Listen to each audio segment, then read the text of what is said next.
Mayor, mantén la posición. La lectura barométrica no tiene sentido. El cielo se está cerrando a una velocidad imposible. La señal se va a cortar. Sal de ahí. Aborta la maldita misión. Las lecturas electromagnéticas están al 110%. La nube se los va a tragar. Negativo, Eliseo. No voy a abortar. Necesito esa telemetría en tiempo real. Tienes que ver esto. Esto es increíble.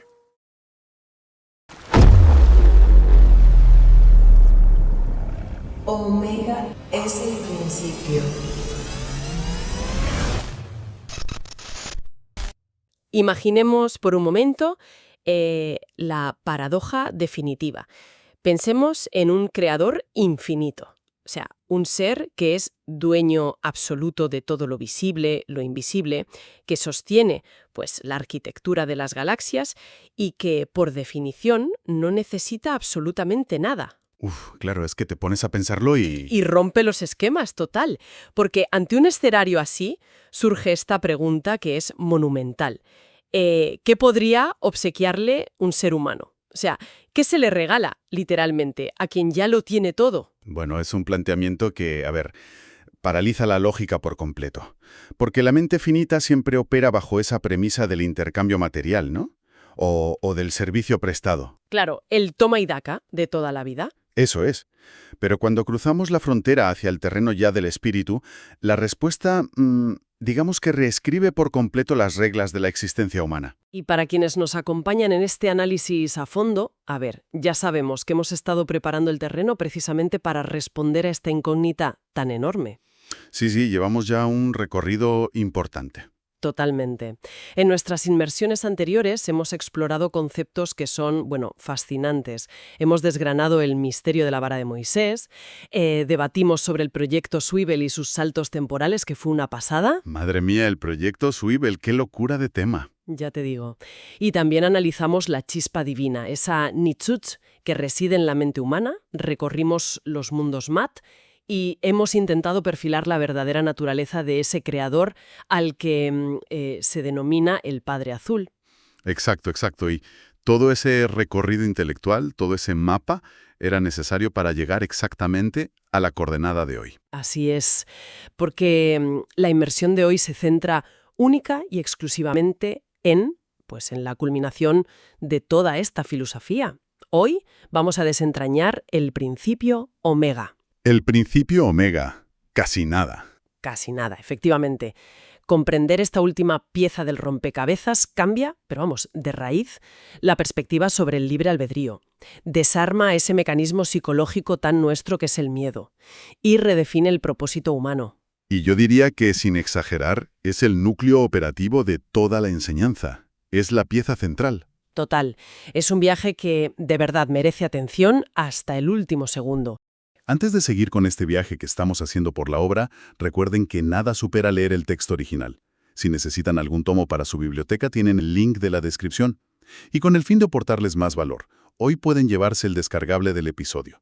No se distraigan, porque en cuanto diga la palabra clave, solo tendrán que escribirla en los comentarios y será suyo. Seguimos con el análisis. Bueno, vamos a meternos de lleno.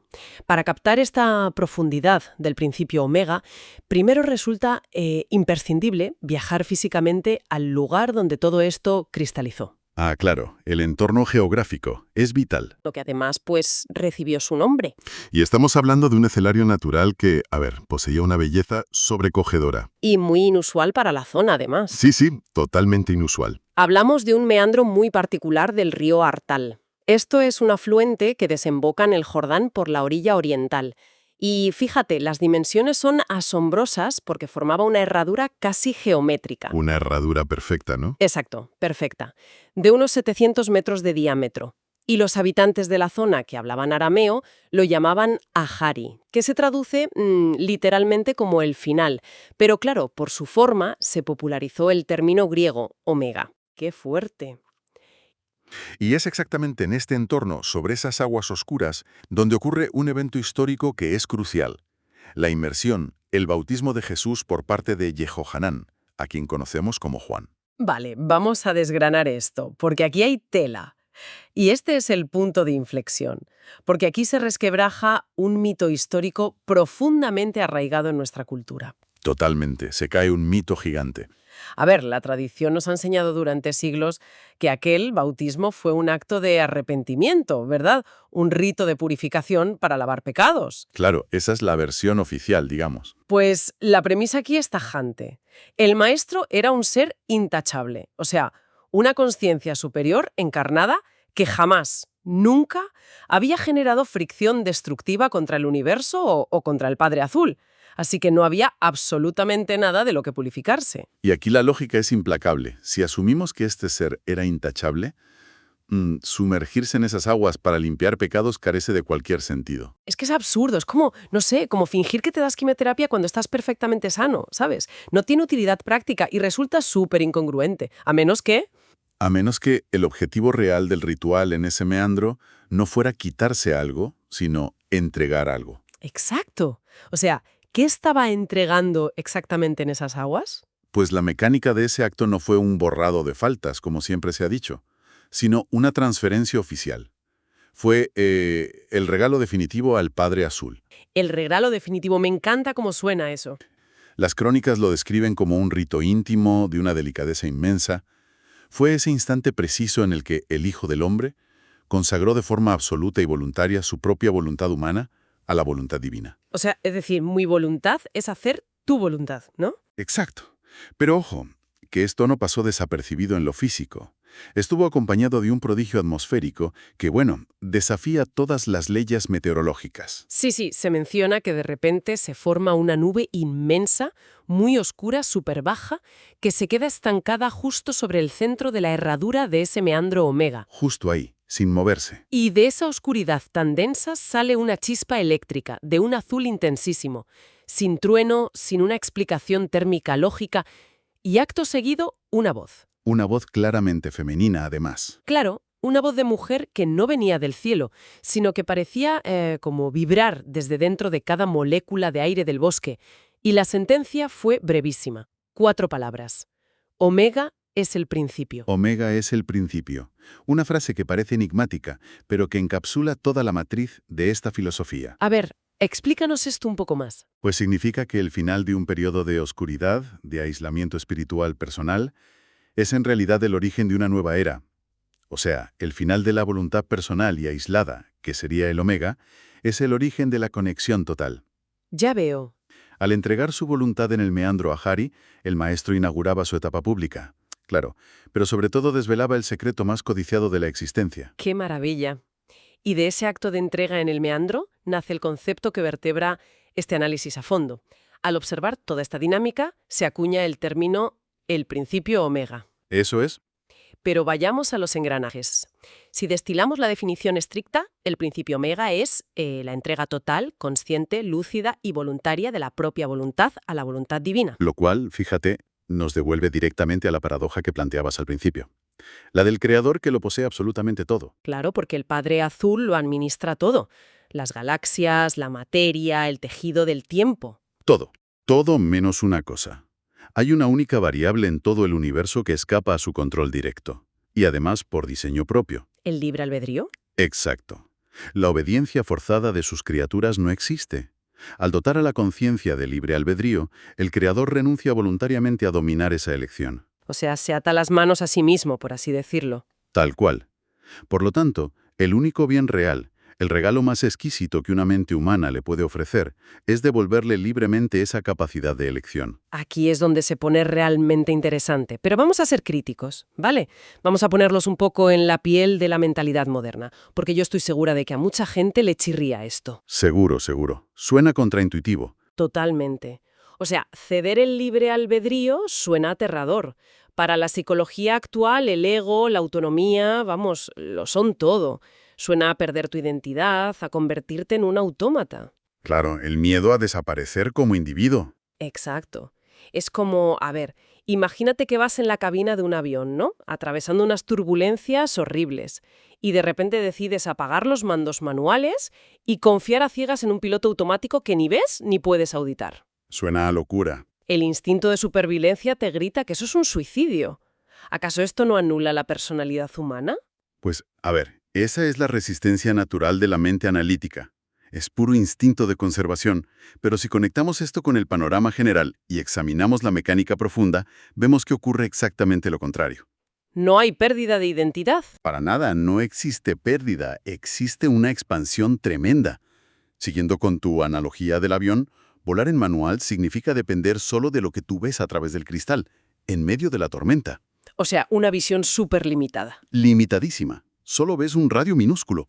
Pero entregar los mandos al piloto automático significa pasar a depender de una red de satélites que tienen el mapa topográfico y meteorológico completo. Ya lo pillo. Reconocer esa limitación propia y ceder el control al creador, que tiene todas las ramificaciones del destino en su mano, no es resignación, es la cima de la inteligencia y de la libertad espiritual. Bueno, y resulta súper vital entender que esta decisión no nace desde los motores típicos de la religión. O sea, aquí descartamos el miedo de un plumazo. Totalmente. El miedo aquí no pinta nada. El principio omega no es agachar la cabeza porque te aterra ir al infierno, ni tampoco es un contrato mercantil para asegurarte el paraíso, riquezas o lo que sea. No es una transacción, exacto. El motor exclusivo de esta transferencia se resume en una actitud, confía. Nace de la certeza de que quien asume los mandos opera bajo una fuerza mayor y mejor. Una fuerza basada en el ahab, que ya sabemos que es el amor, pero no como una emoción pasajera, sino como la ley fundamental que rige el universo invisible. Exacto. Ahora bien, si asumimos este principio y soltamos los mandos, la lógica nos obliga a preguntar, vale, ¿quién o qué se sienta exactamente en el asiento del piloto? Y aquí es donde todo el andamiaje filosófico encaja con una brillantez espectacular. Sí, porque entra en juego un elemento que ya conocemos de otra inmersión, la Nitzschutz. La chispa divina, ese fragmento original del creador que reside en la arquitectura mental humana.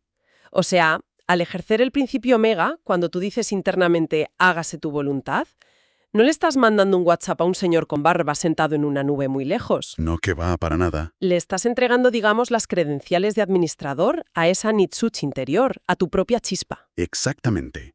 Esa chispa deja de ser un susurro que siempre está tapado por el ruido de nuestro ego y nuestras ansiedades y pasa a tomar el mando directo. Se convierte en la brújula principal y opera a través de una intuición muy profunda. Claro, y este cambio de piloto altera drásticamente nuestra relación diaria con la realidad y con lo divino. Por ejemplo, cambia por completo el concepto de rezar. Lo de la oración da un giro de 180 grados. Por cierto, para los que quieren el descargable con todo lo que estamos explicando, fíjense en la palabra que aparece ahora mismo en pantalla. Solo tienen que comentarla abajo. Aprovecho para darles las gracias por suscribirse y apoyar este análisis. Es que, históricamente, la oración ha funcionado como una lista de la compra o un modelo transaccional. En plan, te rezo esto a cambio de que me curres, o de que llueva, o de que apruebe un examen. Pura exigencia. Sí, pero si la Nitzschutz está al mando, sabiendo que forma parte del tikkun, del plan de vida, toda esa lista de exigencias se vuelve completamente obsoleta, ¿no? Absolutamente obsoleta.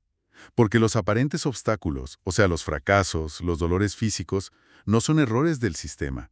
Forman parte del tikkun que está diseñado para el enriquecimiento de esa alma en concreto. El creador ya conoce el mapa, claro. Exacto.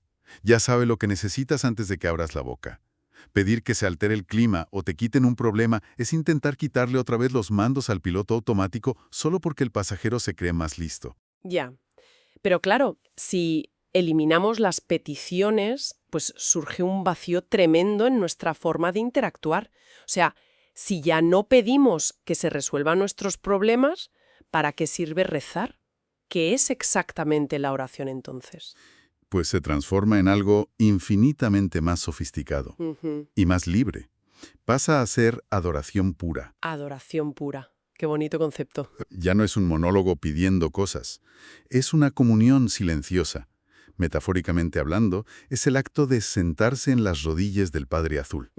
Es arrodillar el ego en gratitud total, disfrutando de esa presencia. Es que, a ver, si analizamos las implicaciones de esto dinamita el modelo de negocio de las religiones tradicionales basadas en el dogma. Totalmente.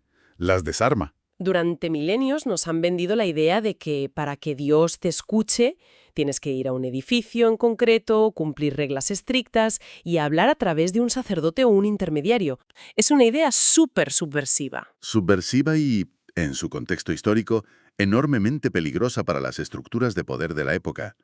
Porque la intención original del maestro no era fundar una institución llena de diezmos y miedos. No, claro que no. Se trataba de enseñar una religión pura del espíritu, donde la simple rendición y la adoración te elevan a la altura de los ojos del Creador. Solo el individuo, su nitzuts y la audacia de confiar. Bueno, llegados a este punto, la curiosidad me obliga a aterrizar toda esta teoría tan bonita en el asfalto del día a día, ¿no? A ver, a lo práctico. Porque la filosofía es fascinante, pero ¿cómo se traduce esto en la oficina? ¿O cuando te dan un diagnóstico de una enfermedad? ¿O en una crisis familiar? Una vez que cedes el volante, ¿cuál es el resultado medible en tu vida? Pues esto plantea una pregunta importante. A ver, es una cuestión de alineación física y espiritual. Cuando dejas de luchar desde la trinchera de tu ego, la inmensa maquinaria del universo, tanto la visible como la invisible, se pone al servicio de esa persona. O sea, el universo conspira a tu favor. Sí, pero entremos en la mecánica real de esto. No es que el universo sea un genio de la lámpara. Claro, no vas a pedir un Ferrari y te va a aparecer en la puerta. Obviamente no. La mecánica radica en la sintonía. Al ceder el control a la Nitzut, dejas de generar resistencia, dejas de nadar a contracorriente de las leyes del Ahab, y al desaparecer esa fricción, esa terquedad tuya, parece que todo fluye. Cuando en realidad simplemente has dejado de sabotearte a ti mismo. Exacto. Y el primer efecto secundario de esto es que el alma entra en una edad de oro. Una edad de oro interior, ¿no? Sí. Y el síntoma principal de esta etapa es que el miedo desaparece por completo, pero no por un acto de estoicismo o de hacerse el valiente. Es una cuestión de pura física espiritual. ¿A qué te refieres? El miedo es físicamente incompatible con la ley del Ahab. No pueden ocupar el mismo espacio a la vez. Si llenas tu conciencia de confianza plena, el miedo es expulsado por falta de oxígeno. ¡Ostras, qué buena analogía! Y claro, en el cráter vacío que deja el miedo, pues florece una intuición súper aguda, ¿verdad? Muy aguda. Empiezas a vivir lo que los textos llaman estar al sur de la razón y al sur de la mediocridad.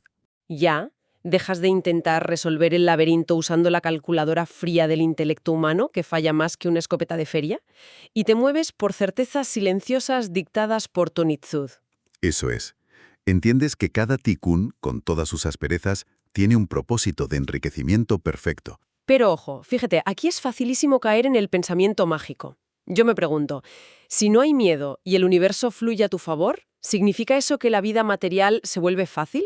O sea, ¿desaparecen las deudas, el dolor, las enfermedades? No. Y qué bueno que lo preguntes, porque esta es la frontera clave entre la fantasía y la madurez espiritual. La respuesta es un no rotundo. Claro, no hay un campo de fuerza mágico. Para nada.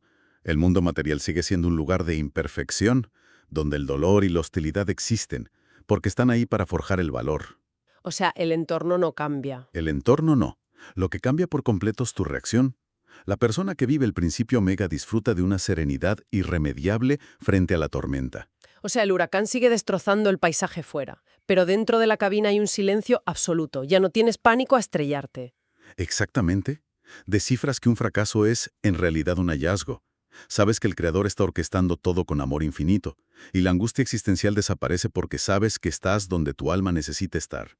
Es un nivel de serenidad que francamente desafía la razón humana. Es espectacular. Y es la prueba empírica de que funciona. Bueno, creo que este es el punto idóneo para destilar un poco el núcleo de toda nuestra inmersión de hoy. Si tuviéramos que resumirlo, el principio Omega nos enseña que el poder más grande que posee un ser humano no es controlar obsesivamente su destino, no es dominar a los demás, ni forzar las cosas. En absoluto. La fuerza más devastadora y revolucionaria es precisamente la valentía de cederle ese control a la chispa divina que llevamos dentro, en un acto de amor y confianza ciega.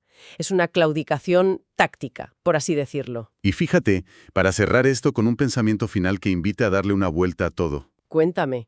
Las fuentes mencionan un detalle fascinante. Jesús mismo, que recordemos que es un Dios creador con dominio sobre un universo entero, decidió renunciar al uso de su propio poder durante su encarnación. O sea, se negó a usar atajos milagrosos para sí mismo. Exacto. Se negó a usar milagros personales para esquivar el dolor de su ticún. Vivió aplicando el principio omega al máximo, dependiendo exclusivamente de la voluntad de su padre para cada respiro. ¡Qué fuerte! Se vació de poder para llenarse de confianza. Y claro, la reflexión que quiero lanzar a quienes nos escuchan es, si un Dios hecho hombre decidió caminar por el mundo sin usar su propia omnipotencia, apoyándose únicamente en la confianza absoluta, ¿qué nos impide a los seres humanos hacer exactamente lo mismo con nuestra propia chispa interior? ¿Por qué no soltar el volante? Buah, es una pregunta que te deja pensando. Es una disyuntiva que desde luego confronta de lleno a nuestro ego y que cada persona tendrá que resolver en la intimidad de su propia mente. Ahí lo dejo. Ahí queda eso. Y bueno, con esta reflexión tan potente cerramos nuestra inmersión a fondo de hoy. Animamos de verdad a la mente curiosa a buscar pues esos pequeños momentos de silencio en el día a día. ¿Qué tanta falta hacen? Ya te digo. Esperamos que desgranar todos estos conceptos haya sido intelectualmente transformador, porque recordando aquella voz en el bosque de los pañuelos omega, esa rendición total siempre será el verdadero principio. Cerramos por hoy, pero la investigación sigue en el video que tienen en pantalla. Hagan clic para continuar y no olviden su palabra clave en los comentarios para recibir el material descargable. Hasta pronto.